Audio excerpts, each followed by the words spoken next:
What we're learning from a source familiar with the investigation does enhance what we've already heard from Secretary of State Mike Pompeo, that Iran was directly involved in this attack. Saudi officials have already told us that it was Iranian weapon systems that were used. Now we begin to understand why these conclusions are being drawn.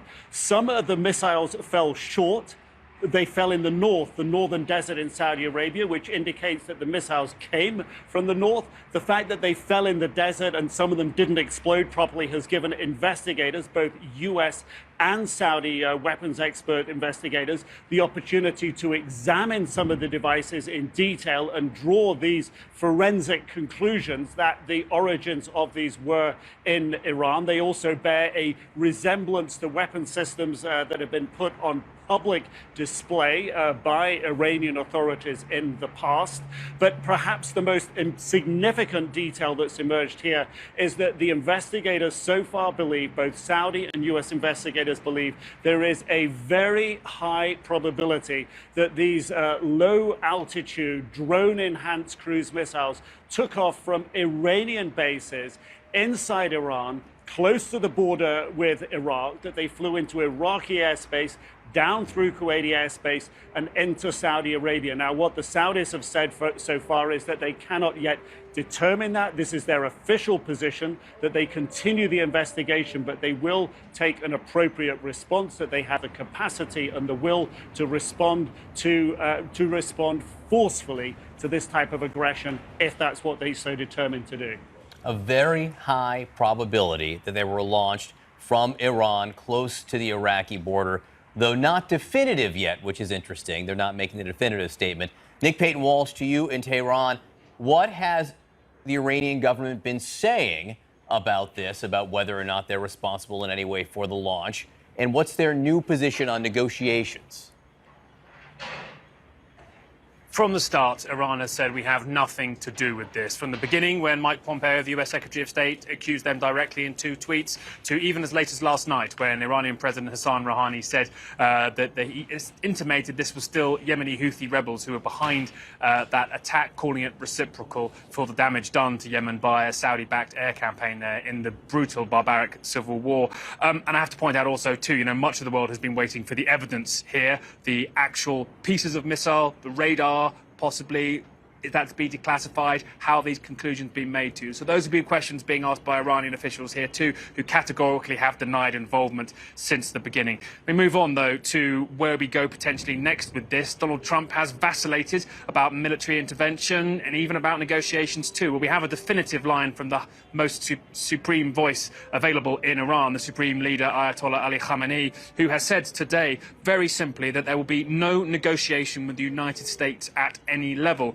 He goes on to say, everyone should know and notice that this is a trick. Essentially, the Trump ploy to get them to the table, they say, and the maximum pressure campaign around it, ratcheting up sanctions, increasing military pressure in the region. He goes on to say, in reference to Donald Trump not being clear about whether he has preconditions for talks, the Supreme Leader Ali Khamenei says sometimes they, that's Trump officials, say negotiation without preconditions. Sometimes they say negotiation with 12 conditions. Such remarks are either due to their turbulent politics or a trick to confuse others.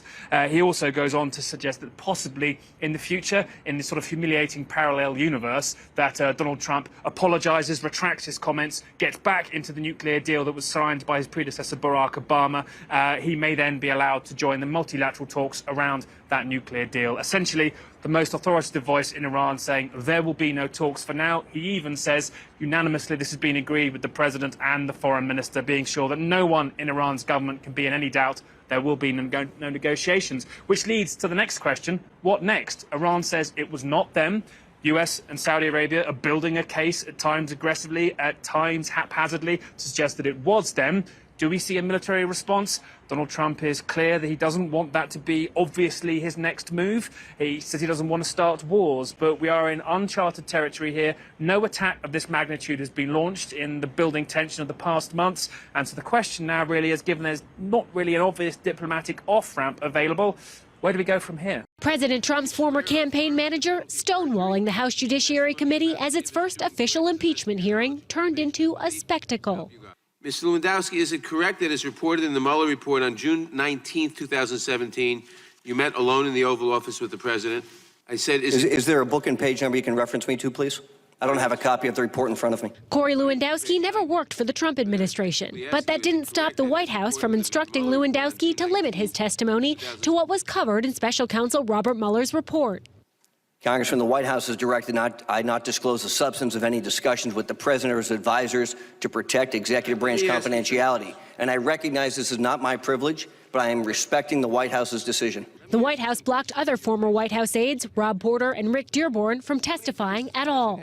I think we should call this what it is, an absolute cover-up by the White House. After slamming the investigation in his opening statement, As for actual collusion or conspiracy, there was none.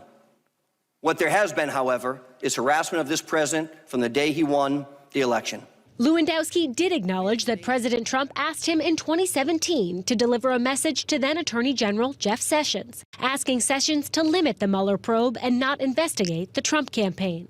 President Trump was hounding you about when are you going to deliver that message, correct? Completely inaccurate, Congressman.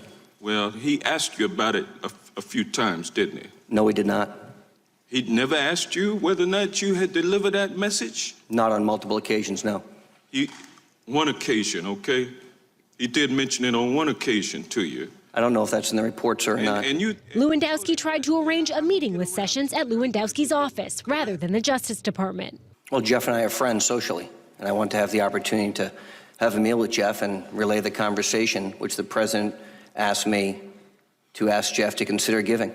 The meeting never happened, and Lewandowski never delivered the message, but he claims the president's request was above board. You didn't think that was illegal to obstruct justice? Congressman, the president asked me anything illegal. But the defiant former Trump aide refused to divulge much more. Well, then don't ask me a question if you don't want to hear my answer. My time. This is a House judiciary, not a House party. Lewandowski's behavior got a rise out of Democrats. Mr. Lewandowski, you are about like a fish being cleaned with a spoon. It's very hard to get an answer out of you. While Republicans leapt at the chance to bash the Russia investigation and their Democratic colleagues. This committee has become the search party for impeachment. And Lewandowski piled on. Congressman, I think they hate this president more than they love their country.